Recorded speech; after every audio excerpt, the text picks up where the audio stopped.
pendant que tous les regards sont tournés vers le Moyen-Orient. Une crise bien réelle se déroule dans le silence, à seulement 150 km des États-Unis. À Cuba, un pays entier manque de nourriture, de médicaments et souvent d'électricité. Et derrière cette situation, une décision politique clé prise par Donald Trump. Alors, qu'est-ce qui se passe vraiment là-bas? Et quel rôle joue Donald Trump dans cette souffrance? C'est ce qu'on va décortiquer aujourd'hui, simplement, sans jargon. Avant 1959, Cuba est très lié aux États-Unis. Des entreprises américaines contrôlent une grande partie de l'économie. En 1959, Fidel Castro prend le pouvoir après une révolution. Son objectif? Reprendre le contrôle du pays. À ce moment-là, le monde est divisé en deux blocs. Les États-Unis capitalistes et l'URSS communiste. Pendant la guerre froide, Cuba se rapproche rapidement de Nikita Khrouchtchev. Cuba était l'allié de l'URSS. L'URSS installe des missiles nucléaires à Cuba, ce qui a mis les États-Unis dans une rage noire. Pour Washington, c'est inacceptable d'avoir un allié soviétique à 150 km de ses côtes. Les États-Unis réagissent immédiatement. Le monde passe tout près d'une guerre nucléaire. La crise des missiles de Cuba. Même si un accord est trouvé, la méfiance reste énorme. En 1962, sous John F. Kennedy, Washington a imposé ce qu'on appelle l'embargo américain, une sorte de blocus économique géant qui dure depuis plus de 60 ans.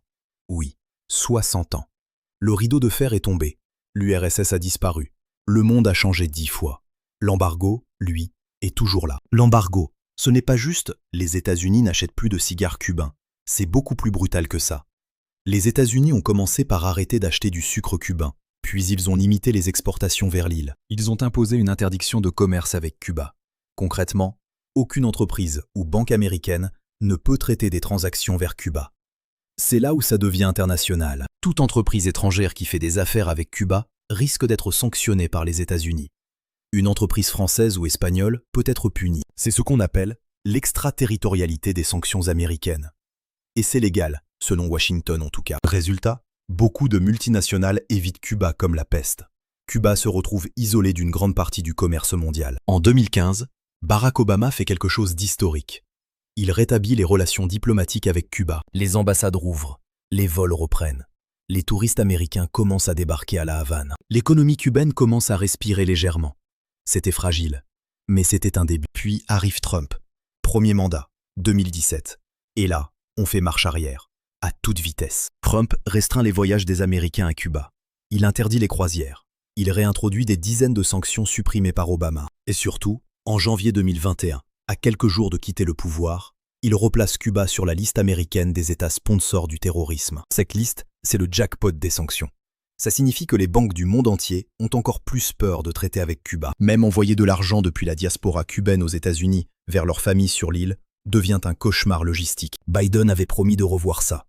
Il n'a presque rien fait. Et aujourd'hui, avec le retour de Trump au pouvoir en 2025, on s'attend à un durcissement supplémentaire. Alors pourquoi Trump et beaucoup d'autres présidents avant lui maintiennent-ils cet embargo? La réponse officielle, forcer le régime cubain à démocratiser, priver le gouvernement de ressources pour qu'il soit obligé de changer. La réponse réelle, politique, la communauté cubano-américaine en Floride. Elle est historiquement anti-Castro, très organisée. La Floride est un État pivot, donc toucher à l'embargo, c'est se mettre à dos une communauté électoralement cruciale. La géopolitique, c'est souvent ça aussi. Des millions de personnes qui souffrent parce que quelques milliers de votes dans un État américain comptent plus. Sous Trump, les sanctions ont aussi une dimension idéologique. Il voit Cuba, le Venezuela et le Nicaragua comme un troïka de la tyrannie et se montre inflexible. Maintenant, soyons honnêtes. Et c'est là où ce sujet est complexe.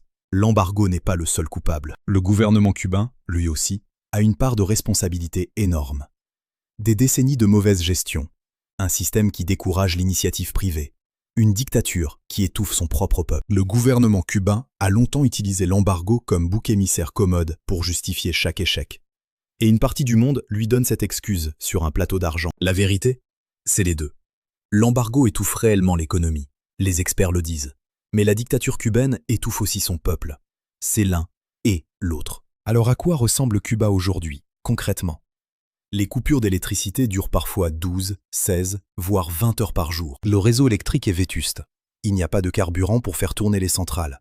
Et l'État n'a pas les devises pour importer des pièces de rechange. La pénurie alimentaire est chronique. Les médicaments manquent dans les hôpitaux. Le peso cubain s'est effondré. L'inflation a explosé. Et les Cubains partent, par centaines de milliers. Entre 2022 et 2024, plus de 500 000 Cubains ont quitté l'île pour les États-Unis. C'est historique. Des familles entières traversent l'Amérique centrale à pied. Il y a une ironie grinçante là-dedans. Les États-Unis, en serrant les taux sur Cuba, participent indirectement à créer les conditions de la migration qu'ils disent vouloir stopper. Pendant que Washington et la Havane s'affrontent depuis 6 décennies, ce sont les Cubains ordinaires qui paient la note. Ni le gouvernement américain, ni le gouvernement cubain ne semblent pressés de trouver une solution.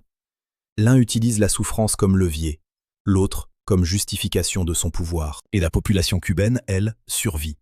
Elle se débrouille, elle part quand elle peut, elle attend quand elle ne peut pas. C'est peut-être ça, le vrai scandale. Le peuple cubain est pris en otage par deux logiques. L'intransigeance d'une dictature et l'intransigeance d'une superpuissance qui préfère punir que dialoguer. Cuba en 2026, c'est une île en crise profonde. Une crise qui s'explique par une combinaison de mauvaise gouvernance interne et de sanctions externes dévastatrices. L'embargo américain, durci sous Trump, n'a pas renversé le régime en 60 ans. Il n'a pas apporté la démocratie.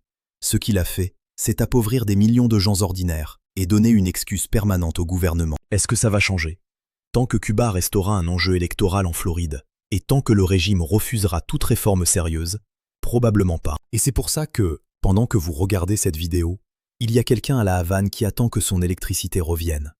Abonnez-vous pour mieux comprendre la géopolitique en toute simplicité.